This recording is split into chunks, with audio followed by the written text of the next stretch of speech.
All right, guys. Welcome back to the Basement Breakdown. I'm here with Harrison. We've got a lot to talk about. We killed it last week. Well, for the first Paramount card, we went 9 for 12. We got everything right, but Charles Johnson, obviously Paddy Pimblett in the main event, and there was one more, I believe, on the prelims as well that we lost. Escaping me right now.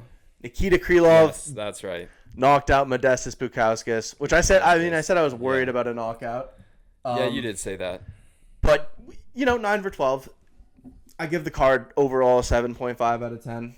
Yeah, it was a decent card. It was entertaining. The main event wasn't like super technical. I wasn't like the biggest fan of it, but it was definitely entertaining just seeing them punch each other like that. We've seen way worse main events. Yeah, easily. Can't complain too much after some of the show. All that time. Yeah, some of the stuff we've seen and then all that time off too. Yeah. I thought it was a good card. I just I'm not particularly excited to see Ilia Topuria fight Justin Gaethje. I don't even as much as I like the lore of Paddy Pimblett and Ilia Topuria. I'm not excited after that performance. I wouldn't be excited after that performance to see him fight Ilia Topuria because he kills them both, cleans their claws, kills them. And just in that sense, I feel like I'm not so happy. Just, Justin's 37 years old. Paddy Pimblett's got a lot of work to do as far as he's definitely a dog and he's got a chin on him, but he's got to learn how to be less sloppy in the stand-up. And he wasn't really able to get any of his takedowns off. I think he shot for 5 or whatever it was, got stuffed each time. Got stuffed. But yeah, let's get into UFC 325. This is going to be a good card. I'm excited for this one. Me too. Let's go. All right, kick us off here. Oh, yeah. Early prelims. We have got a ton of road to the UFC fights. I'm not a frequent watcher of road to the UFC, I'll be honest with you, but we're going to do our best. We start off with Aaron Tao versus Namsrai Batbayar. Looking at this fight, we are both inclined to go with Namsrai. Yeah, Namsrai. I'm just not impressed with Aaron Tao's resume. He's been on the Contender Series before. He has a loss on the Contender Series. Yeah, he's 32. He has a loss on the Contender Series. He's trying to go to the road to the UFC route, and I'm just not impressed by him. I just don't think he's that great of a fighter. And yeah, Namsrai. I honestly don't know too much about either of them, but I like the fact that he's he's younger. He looks like they both have finishing capability. I mean, they both gone to some decisions, but we're gonna go with Namsrai.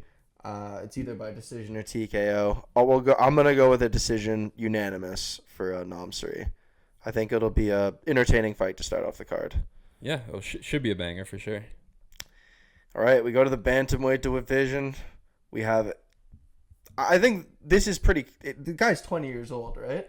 How old was Raul Rosas? Pretty young. He was 18. He was 18. He was 18. He was really young. Yeah, Sulangrangbo versus Lawrence Lui.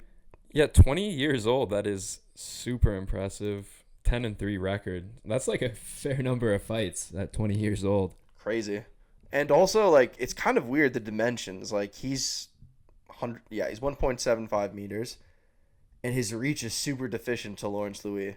He's got it's a 72-inch reach to 66-inch reach. Well, yeah, that's pretty crazy. It's crazy significant, and he has the height advantage over Lawrence. He's 5'9". Lawrence is 5'7". I mean, it's just funny to see a guy who has less fights than a 20-year-old, and he's 29. He's almost a decade older. I know. I'm just enamored by it. It's tough because I'm inclined to go with Lawrence. Last time out, he got TKO win, and his striking it's okay.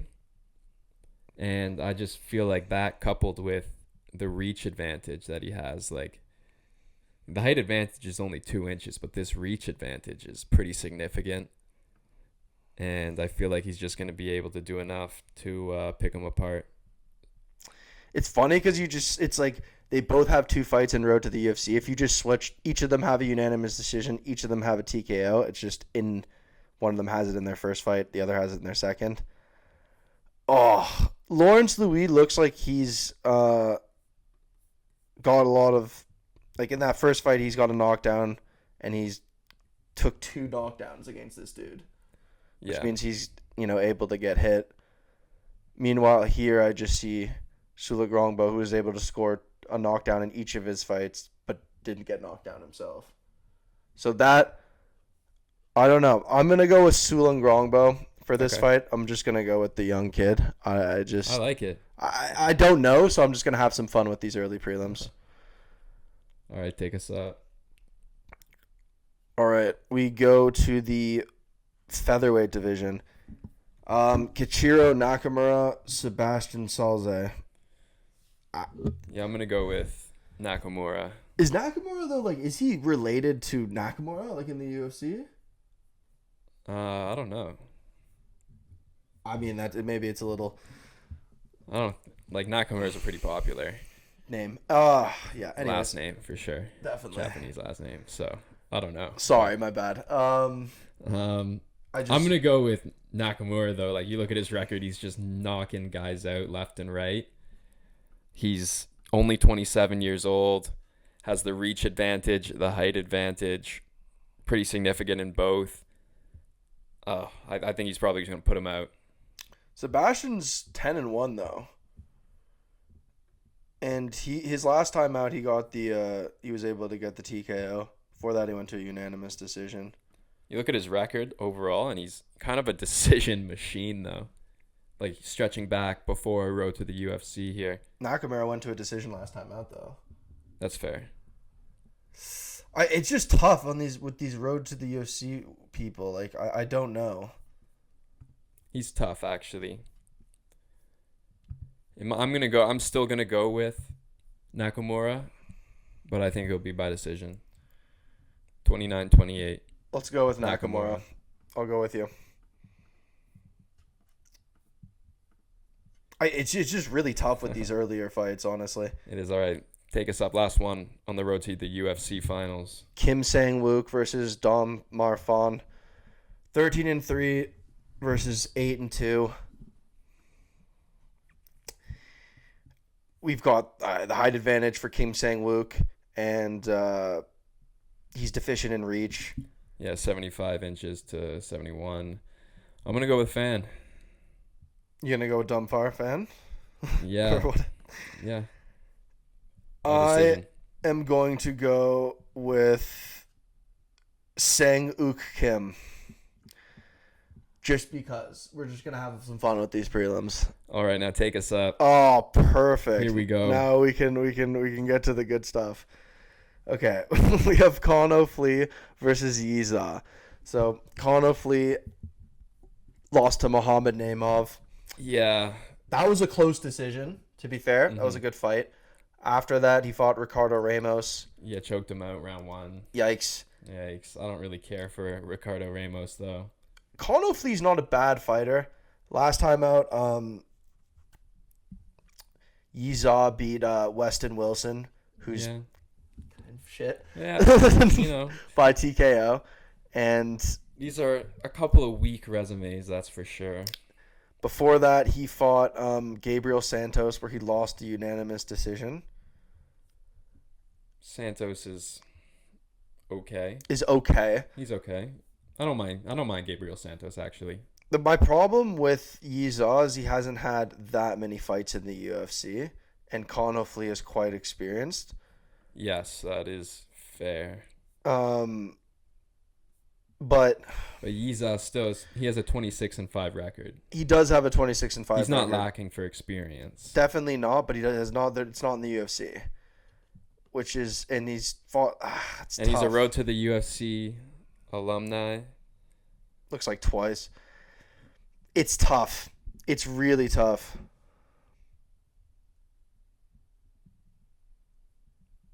I'm gonna go with Iza. Iza. I always wanted to go with Iza. I'm gonna go with Kaan Ofli in this fight. All right. I'm worried about the inexperience of Iza, but he could That's fair. That's just fair. put him out. Honestly, I think Kaan Ofli can get it done by submission, but I do definitely worry about that fight. Bring us up, Harrison. Okay, next fight on the card. We got Jonathan Micallef against Oban Elliott. Yeah, Oban Elliott. I don't like Oban Elliott. I'll just say that. I like him as a person. Don't like him as a fighter, though. He hasn't won in a bit. The Welsh gangster. I believe the MMA Guru is a big fan of him. Yeah, hasn't won since November 2024 against Hafez. Before that, he was on a nice streak. Before So Young Ko. Yeah, I mean, this resume is not crazy. This was the fight that got canceled and rebooked. And my problem with it is that Jonathan Micallef is kind of like So Young Ko. Like, he's going to be in your face and he's going to try and take you down. Yeah. Like, and that was kind of Oban Elliott's problem last time. And I believe before this fight got canceled, which was like shortly up until it was going to happen, I had Micallef, Jonathan. I'm probably going to go with him over Oban Elliott. Yeah, I just don't really think Oban Elliott has much for him. I think, yeah, you're right. Like, Jonathan's going to be in your face, and I think he's probably just going to do enough to grind out a decision win. I think he's going to, I agree. He's just going to make it gritty. It's tough. There could be money in an Oban Elliott win. It's been a while since this fight was like supposed to happen, so maybe like, less of a build up. Yeah, mentally can. I don't know. I feel like Jonathan's just gonna control the pace of the fight. I agree. All right, we move up the card. Middleweight bout. We got Jacob Malkoun and Torrez Finney. What are we thinking? Torrez Finney's a bum. No, but his last time out versus Valentin, I believe it was, he did nothing but just try and take him down and not strike, and it was just over and over again. It was really boring. I think one of the judges was one of the judges had it 30-27 against Finney, while the other two had it was like a unanimous or a mixed majority decision. It was just so funny. Because I agree, like, he did absolutely no striking, which is a little worrisome. Mm-hmm. But the guy who he's going against, like, isn't exactly an active fighter. Malkoun. Yeah, Malkoun. Like, last time he fought was March 30th, 2024, and he beat Andre Petroski, who's been losing a bit. Who, since then has just lost fights. Lost to Cam Rowston, who's also on this card. Who fought Torrez Finney. Yeah. I believe on the Contender Series. Something like that. I want to go with Torrez Finney, but he sucked. Like, I really saw nothing from him last time out, and I really worry. But I'm gonna go with him by unanimous decision. Yes, and man, just to point this out, like, Andre Petroski has fought 5 times since he fought Jacob Malkoun, and he's in 3-3. Yeah, that's not and like in that time period. Or sorry, he's 3-2, but he's on a 2-fight losing streak right now. Mm-hmm. In that time, Malkoun hasn't fought at all. Exactly. The inactivity. That's why I think they're giving him to Torrez Finney, which I think is why I'm going to go with him just as a huge edge. But it's still like... They're still trying to build Finney up for sure. But he just is... You can't build much up. He hasn't fought in forever. He took a while off after a very terrible performance versus Valentin. Yeah. So... I'm going... Yeah, Finney. We're aligned on this one. Okay, we move up. Cam Rowston, who was just Cody mentioned, Brundage. against Cody Brundage, another middleweight bout. Cam Rowston, Cody Brundage, I thought he should have won his last fight versus Eric McConaughey. Yeah, that's fair. I could see how you can make that argument. Before that, I believe he went to a draw with Mansour Abdul Malik. Yeah, Abdul Originally, Malik. they had Mansour Abdul Malik winning, but that was a fun fight, actually. It was overturned. Yeah, that was. That alright. was. He took some hits, gave Mansour, a lot to think about after that fight. Cody Brundage is a tough out, I feel like. He beat, what's his name, like the Cuban Missile Crisis dude, who's not in the UFC anymore. It was a ton of losses. Forget his name. I think Cam Rowston is pretty powerful. Like, he's able to put guys away. Cam Rowston is very powerful. That's what worries me, I think, about that. I think Cody Brundage is very hittable. He is. Cody Brundage, he hasn't been finished by, TKO in a while. He's been subbed A lot. Bo Nickel. Mm-hmm. He's lost to Cedriques Dumas. Rodolfo Vieira. He lost to Nick Maximov. But these guys aren't like right here. When you see that Michael Olajuwon fight where he gets knocked out by him in 2022, like, or even like Abdul Razak Al Hassan, like, he's there. Yeah, like Eric McConaughey that's fair. was was backing. Like, I thought Eric McConaughey lost that fight. I thought Brundage was pushing forward, but like, this is a different person. Like, I think Cam Rowston's got some respect. And it's tough to push forward against Cam. Yeah, he can just put you out. Could be a grimy decision, but like, I think he'll get a knockdown on Cody Brundage at the very least. Oh, I think so. in one of the rounds. I mean, Rowston's, I think, is another guy they're also trying to build up a little, maybe. For sure. Cody Brundage is a tough test. I'm upset. I feel like they might take him out of the UFC, but like, they shouldn't, honestly. I think, like, just because of I think he should have won his last fight. Regardless. Yeah, no. Moving up. We don't have odds for these, by the way, so. Yeah, no, there are no odds listed here on ESPN. Not yet. Anyways, last fight on the prelims, light heavyweight, Junior Tafa and Billy Elekana. Unreal how Junior Tafa can even, like, the fact that he can highlight a feature prelim in a numbered event in 2026 is fucking pathetic. Wild. It's pathetic. Dana, actually, what does something happened with both of those brothers. Like Dana brought them to an island or something. I don't know. Like, what would you say his best win is? Like, Parker Porter? Like, I don't remember. Like, and the thing is about him and his brother is, like, brothers, it's like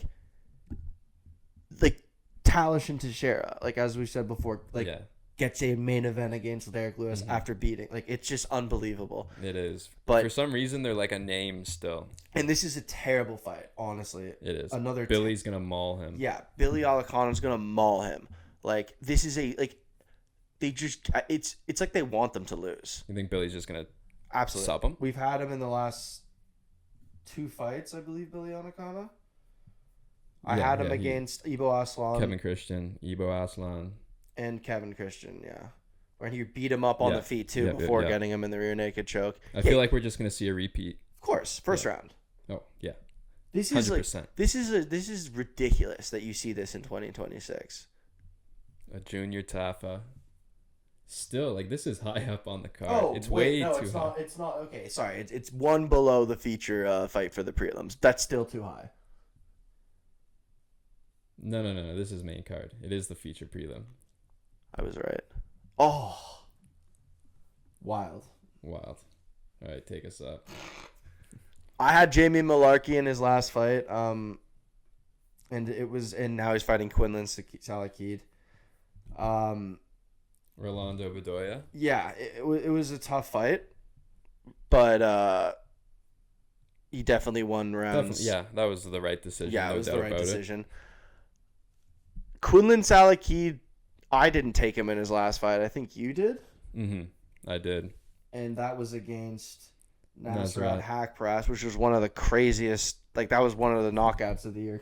Like, he was slept with that head kick. Yeah. Like, his parents own a bakery or whatever the line was, and then just gets slept. His parents own a bakery, and then wow. So is that John Anik saying that? Yeah. His parents own a bakery. Oh! He's out cold. He's out cold. Nasbrat Hack Press. Yeah, no, he did murder Nasrat though. I've got to go with Quillan Salkilld. I gotta go with Quillan, man. He's a killer. Yeah, I was really like I wasn't high on him after his Yanela Schmooze and Anshul Drew fight. Yeah. I'm just kidding. But like Anshul Drew got him out at like the end of the first round. Hilarious fighter. Such a hilarious fighter. Mythical fighter. Yeah, he's like, I'm gonna beat Khabib. I couldn't beat Khabib. I don't know. Maybe he could. We'll never know. Yeah. But he should win versus Jamie Mullarkey. Yeah, I mean, Jamie Mullarkey's got a lot of scar tissue. He gets in your face, but he's there to be beat up and he's there to be hit. And I just remember him getting murdered by Roofy. Yeah. And it's like, okay, you're probably going to get murdered again here. Yeah, Quillan will be able to find that for sure. I think that's an easy one. He will. That is an easy one.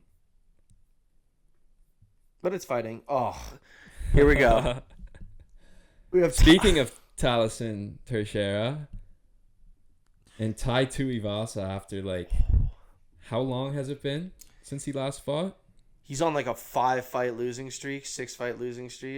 Like he lost to everybody in the heavyweight division, to Volkov. Yeah, it started with Cyril Gane in Paris, which is like, okay, it's Cyril Gane. Yeah. So that's all right. And you took him to round 3. So. And he knocked him down, I believe. He heard him. That was the beginning of the end. That was the beginning of the end.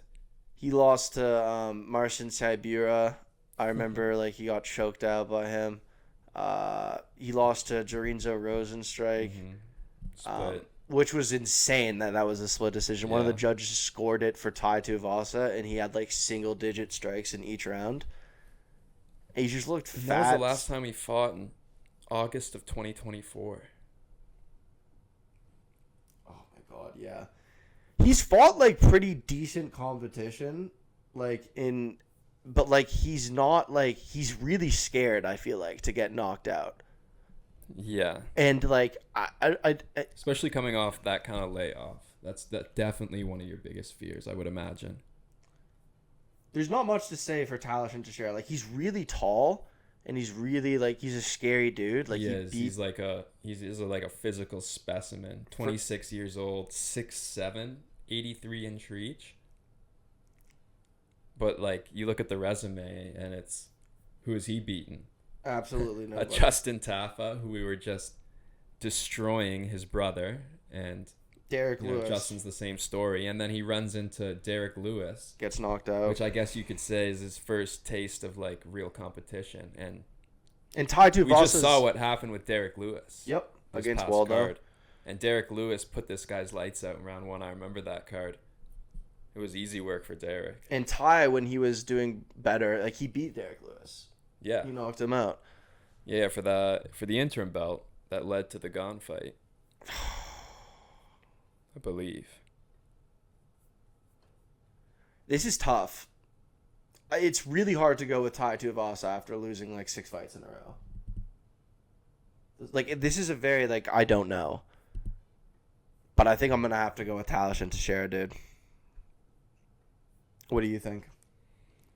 You want to go with Tuivasa? No. There's no way I go Tuivasa after I can't. The losing streak and the layoff. Like it's just such a recipe for. And he's looked so fat before.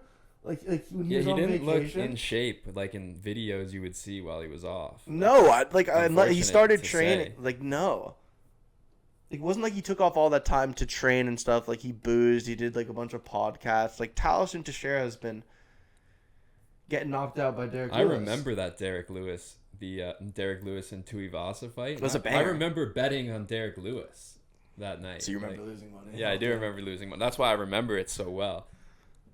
But like I was surprised he even beat Derek Lewis. And then he's just gone on such a big losing streak after that. And I think he's just going to add to that. Yeah. I think this is strategic by the UFC to get Teixeira a win after that Lewis debacle, because I feel like they had much higher hopes for this kid. Well, they ranked him after losing to Derek Lewis. Oh, yeah. That's the heavyweight division. How could I forget? You lose your fucking fight in the main event and you get ranked. Hilarious. Let's move up. Move up the card. Fiziev versus Mauricio Houfi. Mauricio Houfi. I gotta go with Fiziev, man. Mauricio Houfi looked like shit against Benoit Saint-Denis, which is his first real competition. Like, he had beat the likes Yeah. of he beat nobody. Like, Bobby Green, like, And he left the fighting. This is his first fight without the fighting nerds, right? yeah. I saw him training with, Smells like panic. I saw him training with, like, Israel Adesanya and stuff in videos. I'm Yeah. sure you have, too. I honestly, like, dude, Fiziev just beat Ignacio Bahamundes. I think Ignacio Fiziev Bahamundes is good, man. good, man. Like, I really worry for Mauricio Houfi in this fight. I'm not taking him. There's no way. There's no way. Like, you look at who Fiziev has lost to, and it's Gaethje twice and Gamrot once in between that. Everybody else... He got injured in that fight, too. Exactly. He gets injured round 2, and then the two Rafael Gaethje fights. And Sanchez. Gaethje's still, we just saw as well on the He's card. the champ. He's still going. He's the interim But champ, he is baby. the champ. He's Like, the that's champ, the thing. baby. Like, you lost... They're, like, close fights. Mm-hmm. Like, they're close fights. You win rounds. They are. Like, I think Mauricio Houfi gets knocked out by I Justin think he Gaethje. does. Like, 100%. He's like, he stands There's like, levels to it still. you're not, he had this like McGregor kind of like esque like kind of fighting style to him, but it's not working out like against like top. You just got mauled by Benoit Saint-Denis. I like Rafael Fiziev. I think he looked really good. I think there's a big gap between them, to be honest. I in think skill. I think betting this will be interesting though. I think the think- odds will be Let me pull up the odds right now. I think they'll be weird. Keep talking about this though. Yeah, no, I think like his wrestling, which we've seen, like he was able to take Justin Gaethje down while he wasn't able to like hold him down for the entire fight. Like he was able to in his last fight against before. Okay, Fiziev is Rufi's the favorite. Exactly. Minus 125. Fiziev but is it's- minus 102. Yeah. Sorry to interrupt. No, but like that's perfect. Like, that's perfect. I think there's some good money to be made on Rafael Fiziev. No way I'm taking Mauricio Houfi. Just to I could go- be wrong. Could be wrong. No, I agree. I don't think we will be wrong though. Just to run it back, I've got the odds here for the other main event fights as well. Do you want to run through the odds? I just want to say something like Quillan is minus 1100. Yeah, we took a while Yeah. to speak about that fight. There's no debate there. Teixeira minus 330. No debate there. And then obviously the one we just did. I like talking through it though, and it's good. We're figuring it out after. Yeah. And do they have the odds for the earlier fights?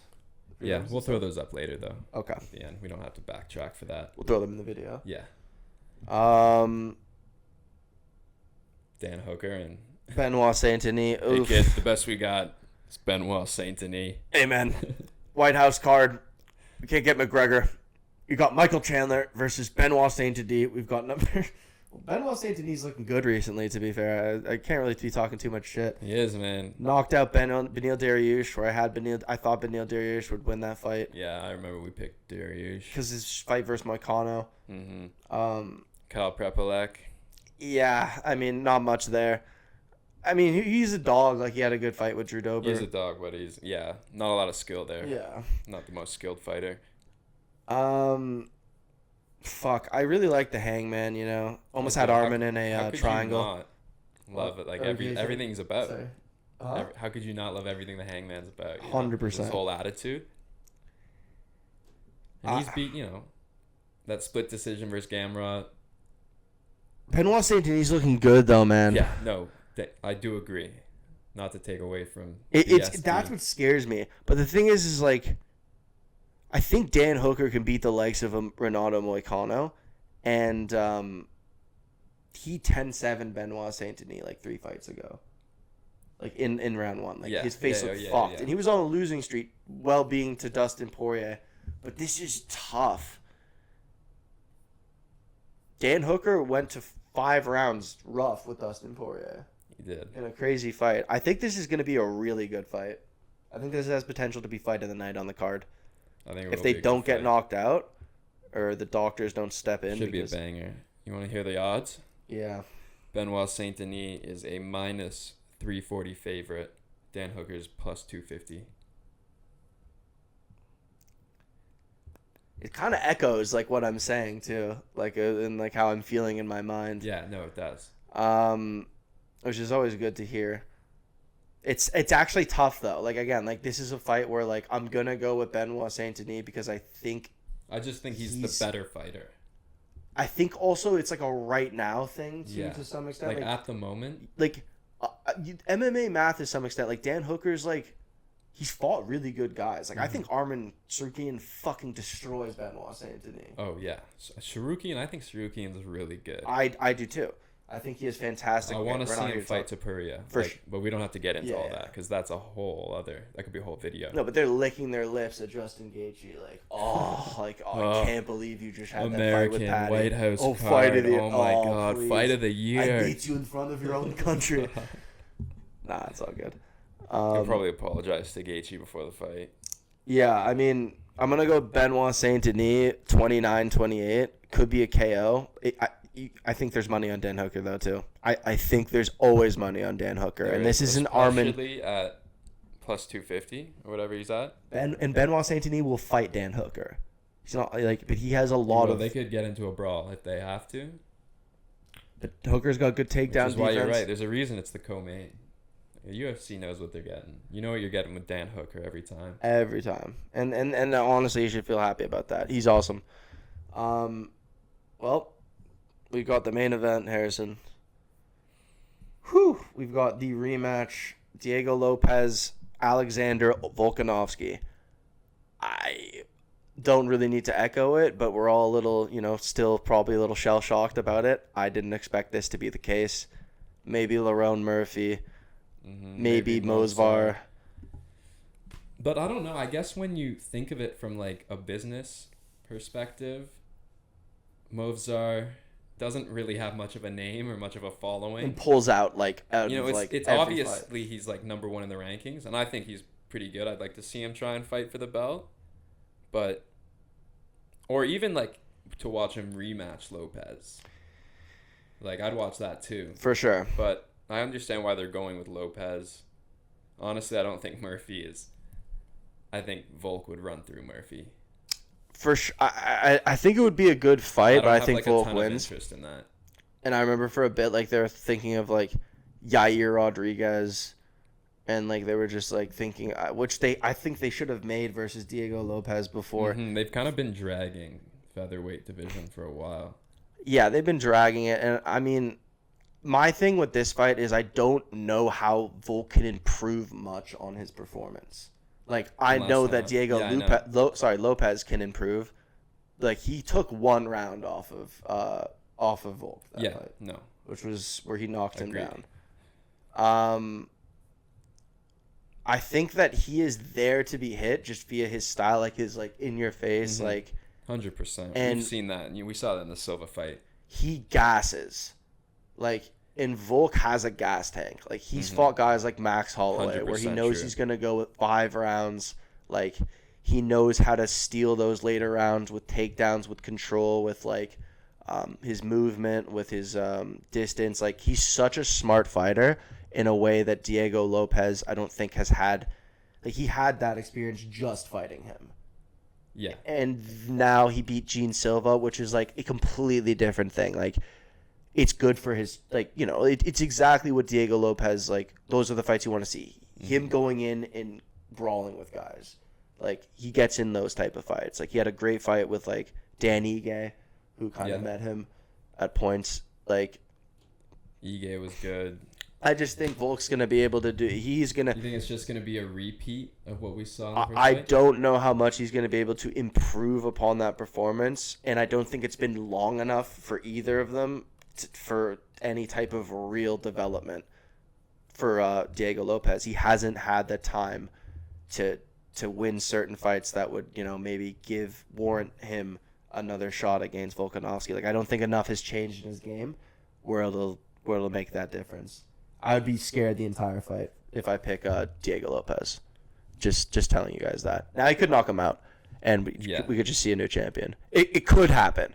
It could happen. I definitely hear what you're saying because you're right about the gas tank thing. That's what worries me the most. Every fight. Because if it does get into, like, past the 3rd round, Lopes is probably cooked. Like, he's probably just going to get battered around in the 4th and the 5th. And Volk, if it goes decision, I 100% think Volk takes it. Like, it's probably will be a repeat. what we saw last time out. He's got to get him out of there in the earlier rounds. He's got. I just know there's like the possibility there that is. Lopes like meme KOs him, like flash KO. If round 1 and round 2, I'll be the most worried for Volkanovski. Like I could see like second round, like there's a good like spinning elbow again or something. There's $10 to be thrown on that. Because maybe we have 20. seen Volk get, Topuria put him out. But Topuria's power, like I've seen Volk get cracked before. Yeah, I mean you can argue he was going up in weight. And it was on like 10 days notice too, and he had boozed. Like he's talked a lot about this. And like you're right. And you're right. Topuria's power is different. We do agree on that. But I do think there is that. If you're right, I don't think enough time has passed for anything to really change in their games. But I do feel like sometimes, very often, it's MMA. Actually, the rematch. Yeah, exactly. It's MMA, and the rematch doesn't always go the same way the first fight does. Sometimes Luke knockouts. Rockhold versus Michael Bisping. Yeah, they go the other way, or knockouts. They turn into decisions the second time around, or vice versa. And I just feel like when you're fighting a familiar opponent, like it's tough to beat a guy back to back sometimes. And you might get too comfortable, and you could just get caught meme flash KO by Lopes. Like I feel like it could potentially happen second or third round. It's either way. Like I mean, I'm going with you. We're splitting on this, but either way, like if Diego, it's kind of the same trajectory for whatever's next. Because if Volk wins, it's still Gene Silva. If Diego Lopes wins, the rematch with Gene Silva is nice. Yeah, it's right there because Silva was hitting him. Yeah, Silva had him visibly hurt at times in that fight for sure. And then got a little overeager, a little emotional, rushed in there, and he got caught. Flash KO. That's what Lopes can do sometimes. But even like that wasn't that elbow wasn't what KO'd Gene Silva. Like he was taking ground and then ground and pound. Like the elbow hurt him bad. I don't think Diego Lopes has the power. I think we've seen his power, and then Volk got hit by it, and he got back up. So I could be wrong. We'll see. We'll put parlays in our description, and we'll throw it up on the community posts just to let it marinate a little bit. What do you think? We confident? Yeah, I'm confident. I'm confident too. I'm ready for this card. I'm ready for this. Let's go. All right, guys. Let's get the picks out. Basement Breakdown out.